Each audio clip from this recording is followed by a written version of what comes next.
the topic of solutions and molarity, I want to talk about a very common situation that comes up when you're working with solutions of chemicals.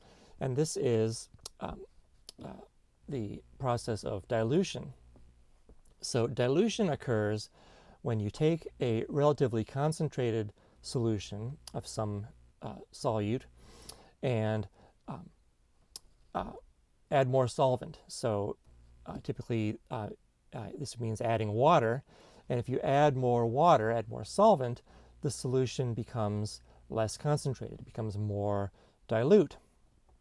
And you can describe the original solution in terms of its concentration, its molarity M, and its volume V. And at the beginning of this process, we can use subscript 1 to represent the molarity and the volume. And then the molarity and volume at the end of the process, we can label M2 and V2. So we can also talk about the amount of solute that there is in the solution. And if you think about it, there's some amount of solute that's dissolved in the concentrated solution at the beginning of this process, and there's an amount of solute that's dissolved in the solution at the end of the process. But the only thing that we've done in the process is we've added water, we've added solvent. We haven't added any more of the solute, we haven't taken away any amount of solute. And so the amount of solute before the dilution and after the dilution is the same.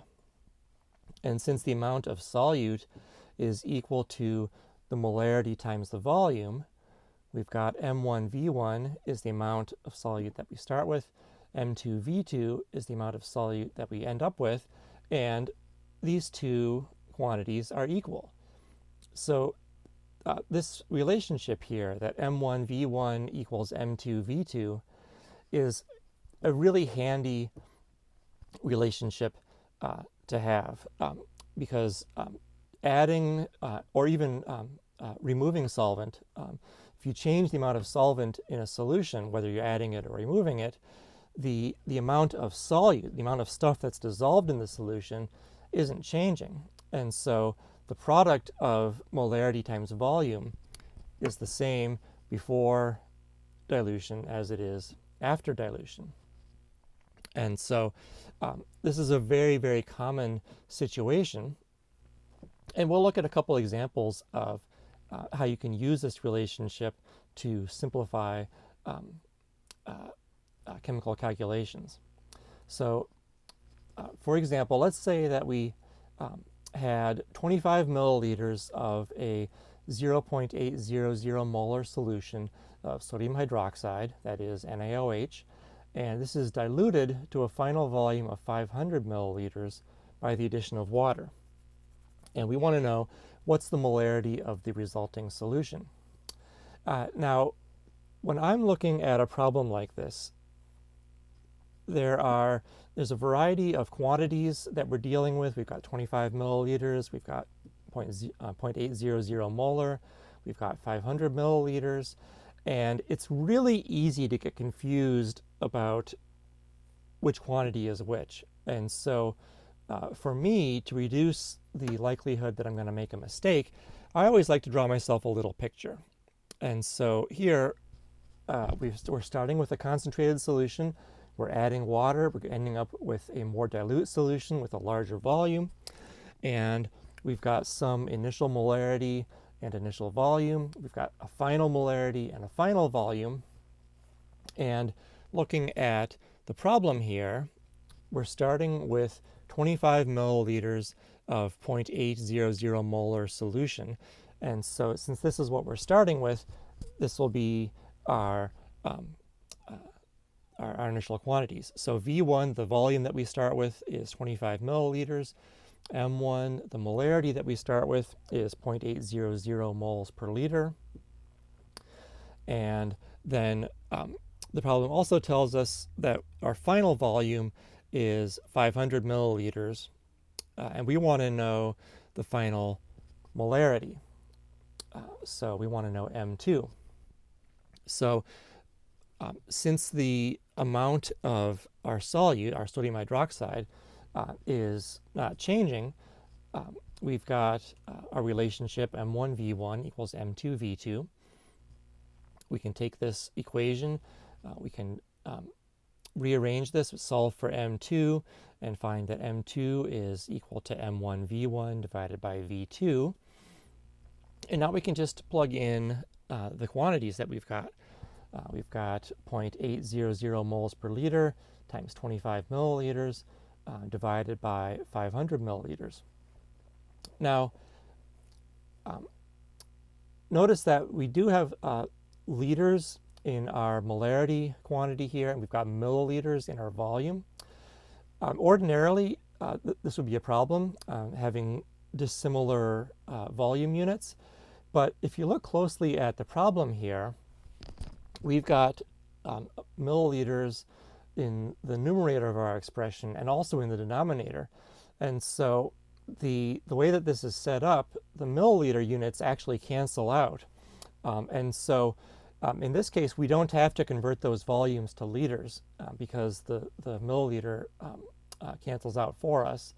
And so just putting in these numbers the way we've got them, we're going to end up with units of moles per liter, which is what we want. And so putting these numbers into our calculator, we get that the molarity of our diluted solution is 0.040 moles per liter. So that's how we can use this dilution equation to work out chemical problems like this. Now I want to do another example that is a little bit more complicated. So here you've got a stock solution of iron thiosulfate with a concentration of 1.200 molar. That is 1.200 moles per liter. And if you want to prepare 100 milliliters of a working solution with a concentration of 0.025 moles per liter, what volume of stock solution should you start with, and what volume of water should you add to it? So this is kind of a complicated situation that's being described, but it's if you think about it generally, this is still, we're dealing with a dilution. So we've got a stock solution that has a high concentration, and we want to add water to it to end up with a more dilute solution that we're calling a working solution that has a lower concentration. And so again, we've got a concentrated solution, we're adding water, and we're ending up with a larger volume of a more dilute solution. So we're starting with a solution with quantities M1 and V1.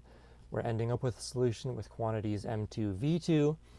And carefully reading through our problem, the stock solution that we're starting with has a concentration of 1.200 moles per liter, so that's our M1. We want to prepare 100 milliliters of our working solution, so we want to make 100 milliliters. That's the volume that we're going to end up with. And the concentration that we want to make is 0.025 moles per liter, so that's our M2. And we want to know what volume of stock solution do we start with. In other words, we want to know what's the volume M1, and we also want to know what volume of water we're going to be adding to the stock during the dilution process. So we also want to know the volume of water. We'll worry about the volume of water a little later and first focus on finding V1, the volume of our stock solution. So we have our dilution equation, M1V1 equals M2V2. We can rearrange this. Solving this for V1, we find V1 is M2V2 divided by M1. Now we can put in our quantities. We've got 0.025 moles per liter times 100 milliliters divided by 1.200 moles per liter. In this case, our mole per liter units will cancel out, and we will end up with a volume of 2.0833 milliliters.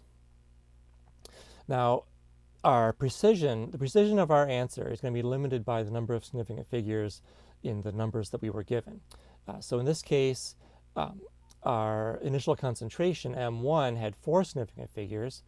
Our final volume, V2, had 3 significant figures, but our final concentration, M2, only had 2 significant figures. So we should round off our answer here to a precision of 2 significant figures. So we would round off to 2.1 milliliters is the volume of stock solution that we would need. Now, as far as the volume of water, well, if we're starting with 2.1 milliliters of our stock solution, and we want to add water and end up with 100 milliliters of our working solution, the amount of water that we need to add is just the difference, 100 milliliters minus the 2.0833 milliliters that we're starting with. Now, notice that I'm going back to the more precise value of 2.0833 milliliters. And I'm doing this because I don't want to have any error from the rounding off that I did when I found V1. So I'm using V1 to find the volume of water, and in order to avoid excess round-off errors, I'm going to use the more precise value that we've got. And then I'll be rounding off at the end anyhow, and so I'm still going to end up rounding off, but this way I'm only rounding off once by using the more precise value for this 2.0833 milliliters. So anyhow, 100 milliliters minus 2.0833 milliliters is 97.9167 milliliters. And then in order to round off, here, since we are subtracting, we're not looking necessarily at the number of significant figures. Instead, we're looking at the number of decimal places in the numbers that we're subtracting. 100 milliliters has no significant decimal places. 2.0833 has 4 decimal places that are significant. So the 100 milliliters has less precision in its decimal places, and so we want to round off our answer to the same precision. We want to round off to 0 decimal places, and so we will have that we're adding 98 milliliters of water. Some of you might be a little bothered that we've got 1 decimal place in the volume of stock solution that we're taking and no decimal places in the volume of water. But these precisions are these are appropriate because if you think about adding the 98 milliliters to the 2.1 milliliters of our stock solution, we're still going to end up, after we round off, we'll still end up with 100 milliliters. And since we had the 2.1 milliliters of our stock solution, we will still we'll have the right number of significant figures in our in that concentration that we end up with. So this is the final answer for this problem, and this is where we're going to stop for this part of our discussion.